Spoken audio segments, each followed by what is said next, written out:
last part of this conference, we are going to have our scientists or maybe the consultants who are going to tell the real-time things, whether we are going to have future for the shrimp industry or not. We started with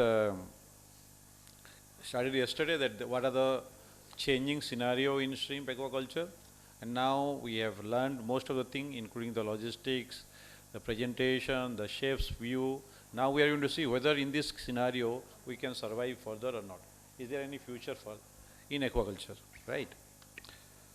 So in this session, we'll have 3 panelists and a small presentation initially for maybe 5 minutes. Then we'll have a small discussion. So the first panelist I will invite is Dr. Akshaya Panigrahi. He's a very good friend of mine, almost 25 years of experience, now in the Central Institute of Brackish-water Aquaculture. And he has done his PhD from Japan and subsequently his postdoctorate from Scotland. He works on the genetic improvement of the diversified species in CIBA and also work on the he is most popularly known with the biofloc man. So, welcome sir. Then my friend, we were together in CIFE, Dr. Cheran, Dr. P. Cheran. Now he has done his PhD since '93 in CIFE, and he has been working as a consultant, farmer in hatcheries, and in many hatcheries and farms, and he is a pioneer in starting of the Venami, bringing BMR along with BMR, and also Scampi in North India. He is the secretary for the Hatchery Association Tamil Nadu chapter, member of SAP, and also he has many awards and accolades. Welcome, Cheran sir. And along with Dr. Panigrahi from CIBA, Dr. Kumaraguru will be there. He is a nutritionist and also working on the super intensive project, almost last 15 to 20 years experience. So he is going to give the presentation on behalf of CIBA, and Dr. Cheran also will give, I think. So can we have the PPT, please? Yeah, Dr. Cheran. So once his presentation is over, we will have a small session, panel discussion. Please go.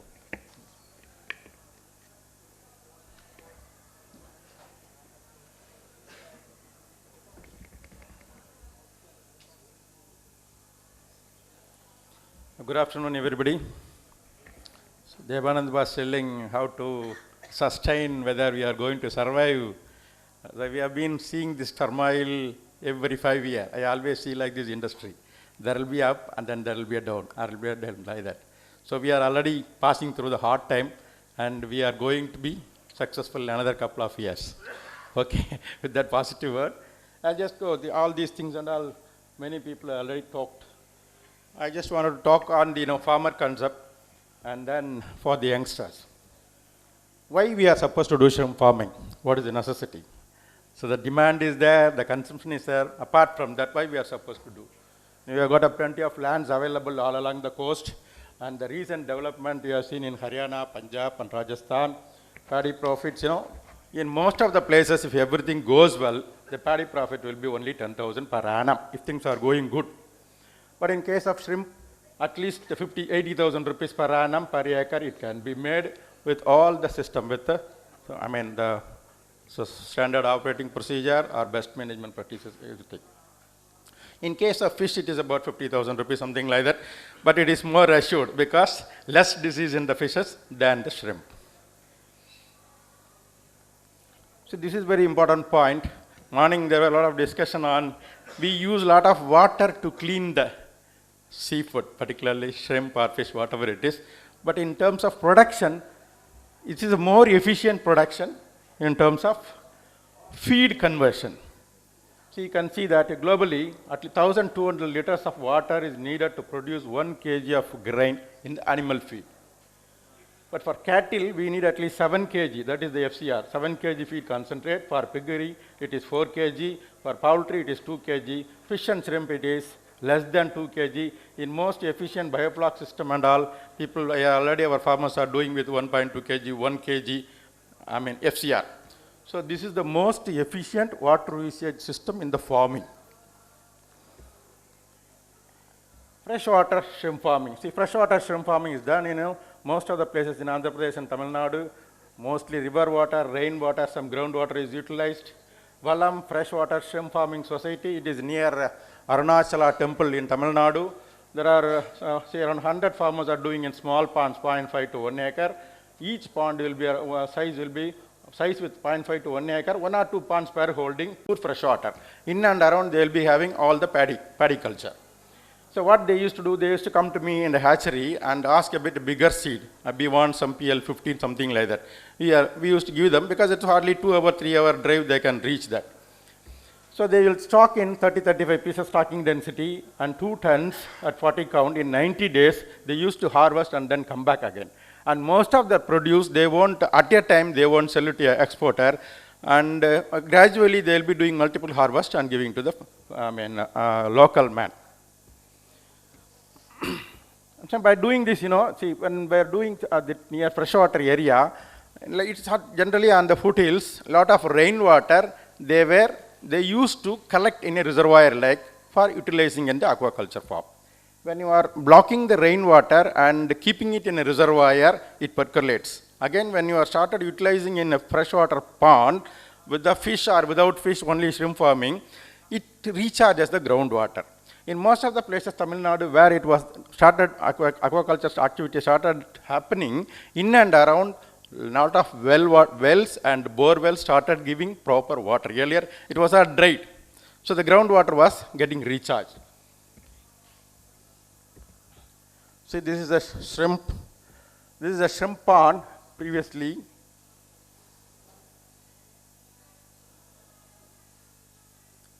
I don't know. See, can you see that? There is an inlet that it was a farm. It was a farm. In summer, it used to do. We used to produce a shrimp in the pond. In the winter, in the same pond, paddy will be stocked in this. And then there is no fertilizer required for this thing because a lot of nitrogenous waste is already dumped in the pond in terms of sludge. So that is being utilized for the paddy, and he used to get a very good production. So this is again, you can see here, this side the farm, and that side is the full-grown paddy for ready to harvest. This salinity may be around 6-7, like what in Punjab or in these places happening, or less than 5 ppt, at the maximum 10 ppt only. Most of the places it is about 6 to 7 or less than 5 ppt. So, see, this is the full-grown paddy here. The water, the same water which was used for agriculture is being utilized for the shrimp farming also. Only thing, there is no conflict between the agriculture and aquaculture, and there is no threat to agriculture from the ponds, and there is a threat from agriculture to the shrimp pond in terms of pesticide. So I used to tell them, my farmers, always you keep watching this canal before you take pumping water. If all the small fishes and water insects are alive, no problem, you can pump it. If nothing is there, there is some pesticide there, you have to wait till the time it recovers. You see the life into the system, use a filtration and then start pumping it. This is the practice. It is being done in most of the places in Tamil Nadu and Andhra Pradesh. Vanami came in. Before Vanami, we were all only on the coastal. When Vanami came in, lot of inland, so particularly East and West Godavari district, because of freshwater and low salinity, we are able to sustain and do successfully with the present tune of production now. So this is what I was telling. Shrimp pond drain water is pumped out of out into agriculture field in and around the paddy fields, black gram, sesame for the past 9 years. Nutrient-rich water is enhances the productivity for paddy. Almost it doubles the production. For black gram yield also it doubles. Coconut yield also high. It's very much increased. All adjacent farmers, earlier there used to be issues like, because always some people are making money means other people will always put something into that. So there was a complaint, it has gone up to collector, and then we had a peace meeting and we started explaining all these things. And then the collector himself came out and supporting that. Every area we can have more ponds so that the groundwater recharge is being done. The sludge which is used in the shrimp farm, that is being utilized. And the adjacent farmer, those who are not doing farming, they came forward and paying some money and take the drain water, fresh water. Only thing is fresh water. The major thing is, we were advising the farmer, don't use any salt into the system. That was the only advice given for that. Everything was going good. See, we are talking about a lot of things, public awareness and all. I remember when we had myself and Gopakumar farm fed in 2006-7 like that, and then I was searching for benefits of seafood, particularly shrimp. What are all the benefits? So searching, I could get some information from where? From the international agencies like National Oceanic and Atmospheric Administration, FDA, Irish Fisheries Development Board, Australian Prawn Farmers Association, Thai Frozen Food Association, all these things. When we checked in with our CMFRA, CIFA, so many institutions, we could not get anything. Then that time Dr. Ponaya was the director. So I had a presentation in our CIBA. I asked we people should concentrate on this thing and start working on this line. So we have done a lot of work into that. Some paper, at least you people have published. But again, a lot of information we don't have at all. We have to depend on the international media. Shrimp as a food, all these things. Everything's already been discussed. So what I wanted to tell you, see, this is what? See, this type of information we do not have. I am requesting a NIFTAM professor, assistant professor, we will be sending it. We have to come out with, which I am going to give, it is all in the international thing, which we do not have anything at all. Even for, I request our CIBA scientist also. Okay, see what is the lipid condition when compared with all other things. And then, see, saturated fatty acids. Saturated fatty acid is very low in shrimp, apart from the all other non-veg foods. You can compare that. What is that? So it's been good. So similarly, monounsaturated fat is also very less.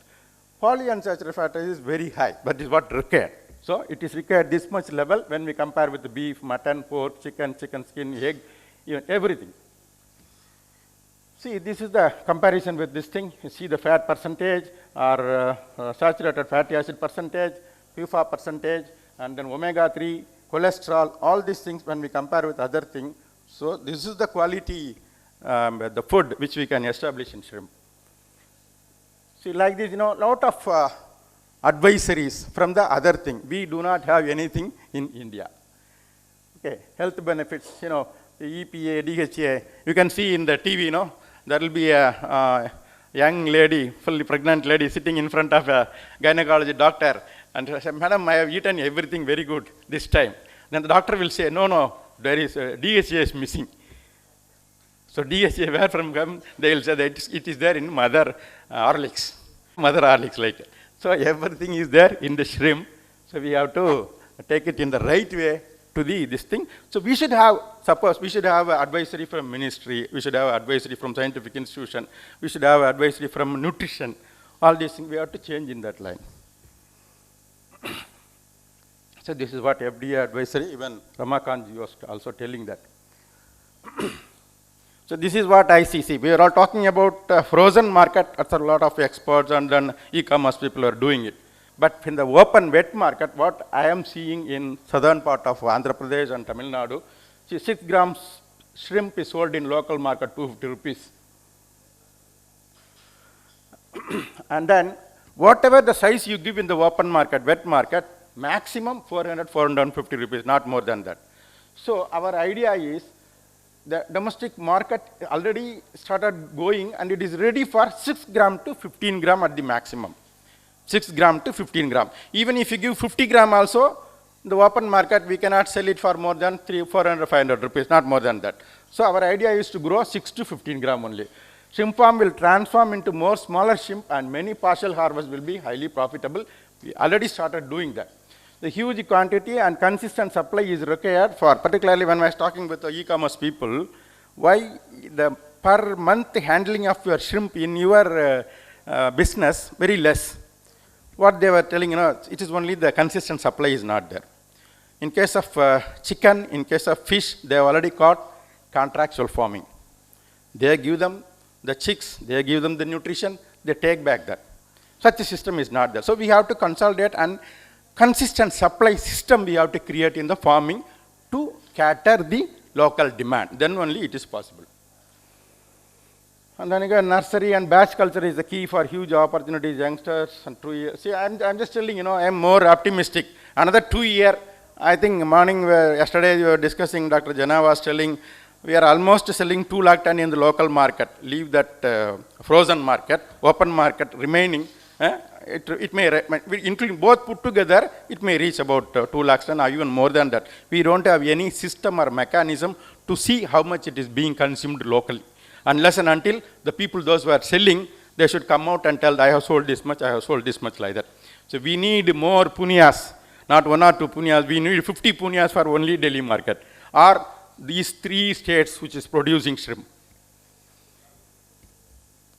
See, the unorganized market is growing faster. All, we are talking about every day almost 30 ton of banami is traveling towards Bangalore, Bombay, Hyderabad, etc. A lot of calculations already made. And I was told, all from my farmer comes and started doing, producing in such a system. If he fails, and then, you won't be able to repeat that with a high cost of lease. So the lease amount should be like that. Stocking density should be 25 to 30%. If you are targeting 25 grams from 40 count to export market. Higher density targeting 70 count in 70 days. That is what we are looking into that for the domestic market. See, batch culture, continuous cropping pattern is already there. Lot of prebiotics, probiotic, immunostimulants available. Biofloc system has started developing, nurseries and HDPE. We need more fine tuning in these things. In that, they are going to show you the intensive production system, what they have done, achieved with their facility. So this is what the changing the farming style to suit the present condition. I don't know, most of the farmers have gone, and still those who are associated with the farming, this is already started practicing in some of the places in Andhra Pradesh and Tamil Nadu, but it has to take a momentum and more and farmers to come into this line. For the nursery phase, at maximum 3 weeks or 4 weeks. Second phase is about 1 to 8 gram. Third phase about 9 to 25 gram, bigger pond. Again, the fourth stage is 26 to 50 gram size. 30 days farming without EHP infection or white gut infection, we can maintain not less than 80% survival in the pond. So leaving the nursery phase, when you go into the another 30 days, including that, you can easily reach the marketable size which needs 6-7 gram. In Tamil Nadu, many people started harvesting 6-7 gram, partial harvest, so some 200 kg, 300 kg like that. See, suppose when the EHP comes in, if you reduce that, the density, and then the final survivability will be very less. See, smaller ponds, semi-biofloc with less than 0.5 pH variation, pond size should be less than 2,500 meter square or 2,000 square meter, say roughly about an half-acre pond. 60 densities, 60 density partial, that is about 1,50,000 in that pond. So even you can grow 8 gram within 40 days. Within 40 days you can grow 8 gram. So from 8 gram you can harvest 200 kg, another 2 gram, another 200 kg, another 2 gram, another 200 kg. Like that, 3-4 harvests. Before 16 gram or 14-15 gram, you can do everything, can finish it up. So with that small, 2,500 square meter, you can harvest 1,400 kg to 1,500 kg per pond with 0.25 hectare. Say, similarly, suppose if a farmer has got a 5 pond, he can able to harvest 7 ton of material in one single crop with at the maximum period of 3 months. So in a year, he can repeat 3 times without any difficulties. Only thing, the proper marketing observation, and we have to do slowly, not dumping. Huge quantity cannot be dumped at all. So every weekend harvesting is done already. Many people are started giving it. As I was telling my farmer, 3-4 farmers will join together. They'll take one auto. The auto guy will be taking 200 kg from all these people and put in the market. Evening he'll come out and pay that money also, so that the money is rotated freely without any hindrance. Otherwise, once it is given to the exporter, and you don't know when he is going to give back the money. Immediately. So this is what happening in domestic market shrimp farming in other country like Indonesia, where we visited, smaller size similar ponds, 300 to 500 pieces. They eat very small shrimp also. Live shrimp they put in a sauce, salad, something like that. And then all the, like eastern, suppose if you go on the coastal road, there will be a road, backside of the road will be their houses. Behind their houses, all the ponds are there. Small ponds, cemented ponds, some are like kadapa slab, some are sheeted ponds. The entire family is sitting on the pond only. And they are able to do that. So Vietnam also, they are doing more partial harvest, and the leftover is grown to very bigger size that is being given exported. Suppose if you start giving everything to local market in smaller sizes, automatically there is a demand created for your export market. And such a time, definitely there will be a price increase also. So this is what my presentation for the farmer point of view. This we already started doing. We have to take it to more farmers, and this is going to be a successful model. And one point I wanted to caution, don't just jump into that and bring other investment from other part of, suppose bankers interest, something like that, and dump in the money. So you have to go with 1 or 2 ponds and try your, get experience, and then you have to learn from that, and slowly, by making money, you can invest it further. Don't try to give some already a lot of people created a lot of nurseries and bioflock and then failed utterly and left the facility like that with huge money. So that is not required. So we have to go step by step. That is what. Thank you with this presentation. From CIBA, Central Institute of Brachycephalic Aquaculture. So anyway, our team already Dr. Cheran presented very nicely, and we'll just show some 2 short videos. One, because the diversification of species as well as diversification of the system. These are the 2 most important driving force which can keep the future trend in production. That is our agenda to talk about. So I'll just show recently within last 1 year we have achieved a very good production, super intensive shrimp farming. That some video will capture that one. And also we are in the process of improving one of our native species, that is Indian white shrimp. Like Venamai, many kind of problems, and some are controllable, some are, and most important thing is we are depending for the broodstock to come from every time from Hawaii or from America or from other places. So we are also developing our native species. So these are all 2 short videos, and after that we will discuss about that and some other aspects of this production trend. Thank you.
diversity farm only in dollars to commercial production. Scientific shrimp farming in India started in early 1980s, dominated by black tiger shrimp, Panaeus monuda, and even white shrimp, Panaeus indicus. However, the emergence of lethal viral diseases like WSSP urged the industry to call for a new blueprint for shrimp farming based on genetically improved stock and selective breeding programs. Currently, Indian shrimp farming is dominated by SPF Panaeus Wanamai, although SPF Panaeus Wanamai in production gave much needed impetus to shrimp industry. Overdependence of single species with emerging diseases and escalating price of food stock calls for species diversification. Panaeus indicus is selected as a species for diversification. With the nationwide demonstrations by CIBA, funded by NFDB, it is recorded that Panaeus indicus has got huge potential for commercial or scientific farming with a production of 3 to 7 tons per hectare. Comparable with banana, even without genetic improvement. Under Pradhan Mantri Matsya Sampada Yojana, PMMS1, Government of India has sanctioned the national important project to CIBA to develop genetically improved Panaeus indicus.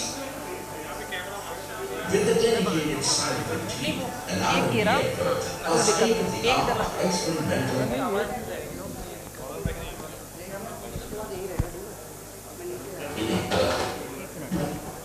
section to screen wild source food stock, improve biosecurity hatchery management practices. The scientific team of CIBA made significant achievements in improving the reproductive performance of native shrimps, captive food stock development, and addressing the inherent reproductive challenges through innovative techniques like artificial insemination, single pair mating, environmental kill manipulation, etc. ICAR-CIBA has decoded the complete genome of Panaeus indicus, first in the world to have sequenced a complete genome of Panaeus shrimp. Concerted research effort on stock characterization for genetic improvement program is also being carried out for genetically improved Indian wild shrimp production. An improved SPF Panaeus indicus could serve as better alternative and a complementary species to Indian ambitions of farming. This program will lead Indian aquaculture towards indigenous technologies to become Atmanirbhar.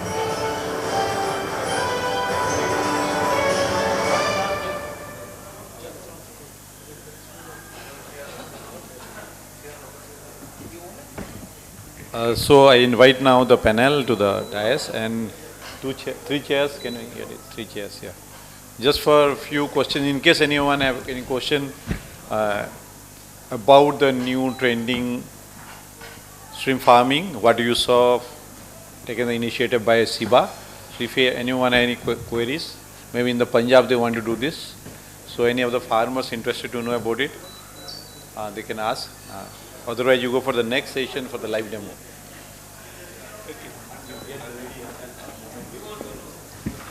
Yeah, please. Can you get a mic? Question is there, we can take up.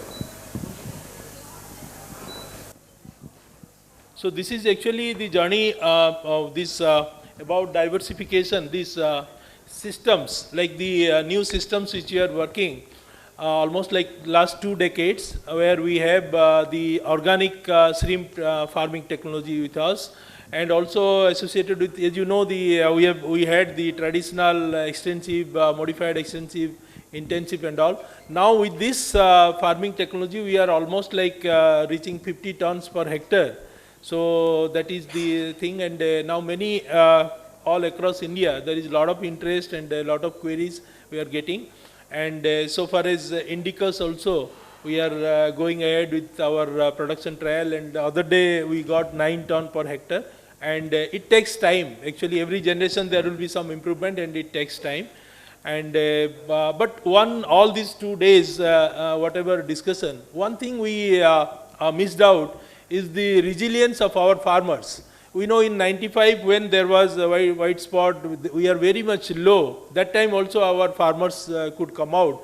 And after that several hurdles, and still the farmers are the champions, and they are only final savior, and they are only in spite of. Now if you ask maybe more than 50% of the farmers, they will not be telling we get any profit. But still you find the next crop with all this excitement, they enter and they produce. So if there is any questions, or at least, yeah, please. My first question is, like, how can we, what is the kind of feed we are going to use for this indicas, and what will be the kind of, what is the price, and what should be the FCR? For indicas, actually, we have already developed one indicas plus feed, like Venamai plus. CIBA, we have the feed. This Venamai plus, what I am telling, this 49-ton production what we got per hectare recently, here is the nutritionist with me, that is with our own feed. And same like for indicas also, we have a feed exclusively developed for indicas also. Yeah, like what is the kind of cost of production is coming to, plus profit of 20 rupees, let's say? Cost of production for this Venamai, it was 180 to 200 rupees per kg. That is too high. In this system, sir. So in this system, we used our own feed. It's not a special feed. It is like a commercial formula only. It costs around 90 rupees. We are given a cost for a feed as a 90 rupees. It's a 36% protein feed. And with our system, with a very stringent management of feed using automated feeding and all, we are able to make FCR of 1.14 to 1.2. 1.2 in the high density. We tried density from 70 to 240 per cubic meter. See, even for 1.3 or 1.4 FCR also it's quite good, but thing is that the cost of the feed will be, if the cost of the feed can be brought down to 85 to 90 rupees or 80 rupees, then only the farmers business will survive. If it is going more than that, see, thing is that ultimately, end of the day, in what price they are selling to us and what price we are selling as an exporter, what we are selling to the importers, right? So by bringing down the FCR also, we are controlling the cost of production, no, sir. We are able to produce up to 180. Even if a farmer is able to spend another 20 rupees extra, still it is fine. Doctors,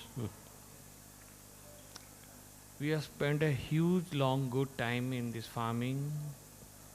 Our youth has gone into the farming. Entire life has gone into farming. And we have lost a lot of money, and we of course earned the money, and we have lost much more than that what we have earned. But the question, big question here is survival. See, this entire FCR depends on the survival. See, in 100 days or 120 days culture period, up to 90 days we have seen the FCR is coming down and survival is coming to 85 to 90%. But in 24 hours, the whole thing goes around and the survival will come down to 70%, the entire FCR goes to a toss. That you know better than me, and we also know since we have been doing commercial farming since long.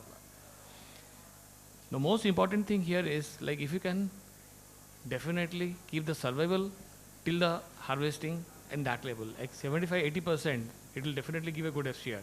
If it comes down, then the FCR is screwed up. Once the FCR is screwed up, then naturally the cost of the whole thing will go up. Yeah, that's why, sir, now these automatic feeders are available in the market, and we are making our own ways of feed management practices, and innovative systems are coming up. So it is not you cannot directly link FCR to survival alone. It depends on so many other factors also. Yeah, I do understand. See, like 1992 onwards, I am into farming and different dimension of farming. See, like we have worked for a largest farm in the country when we used to have 354 ponds with black tiger, as well as I have done with more than 352 ponds in Gujarat. We have to do that. But unfortunately, what happens? Actually, the things are changing. Actually, we have to admit that even before 5-6 years, we are in a situation, everybody was thinking that EHP came and WFS and we are out. Now, again, if you see that is what, when you talk about the future of production system, the genetics also playing a big role. Now, Yes. there are some provider, the broodstock provider, people are very happy, they're getting good production, even against some particular disease, it is there. So it is a combination of genetics and nutrition and Yeah, anything. exactly. I Yeah. agree with you. So the thing is that like, when Akshay, you are showing that video, I was really getting excited. This is where we have grown, right? Yes, it's like, the establishment cost is there. Yes. Okay, that's apart. That is why I was cautioning. You have to go with 1 or 2 points and started developing slowly from that. Dr. Cheran, And that if survivability you- point, the Dr. survivability Cheran- point which you were mentioning now. If you start with 2 ponds, Yeah. in the next birth, maybe I'll able to buy a cycle. Not like that, not like that. See, what we have, suppose you bring down the culture days, your survivability improves. With any open system, whatever in the farming, what is happening now, within 30-40 days, we used to get white gut infection or EHP infection. To take care of that, when you switch to such type of sheeted ponds or round tank with a central drain facility, very easily we can manage the sludge and the pond will be disease-free. When it is disease-free, even with 60-70 days, very good survivability can be maintained. So you keep on doing in smaller sizes so that your pond period is not extending to 3 months, 4 months, then you end up in very poor survival. Within 60-70 days, if you are able to harvest, you can maintain not less than 70% survivability. So that is the idea. Dr. Saab, I think Thank the you. shrimps are feeling bad, Right. Thank you. They are Thank feeling you. bad. The shrimps are really feeling bad. They are ready. We are actually very much optimistic. We have the infrastructure in terms of the pond, the processing plant, the feeding meals and feed plants. So India will go ahead, march ahead, and will be again coming to number 1. Only thing, the domestic marketing now, whatever figure we are seeing, 0.5 kg consumption per year per capita, that have to go up, and that even if it is going only 3 times more, we can produce 2 million production, 2 million kg, and also we can stabilize the world market also that way, if we can create our domestic market.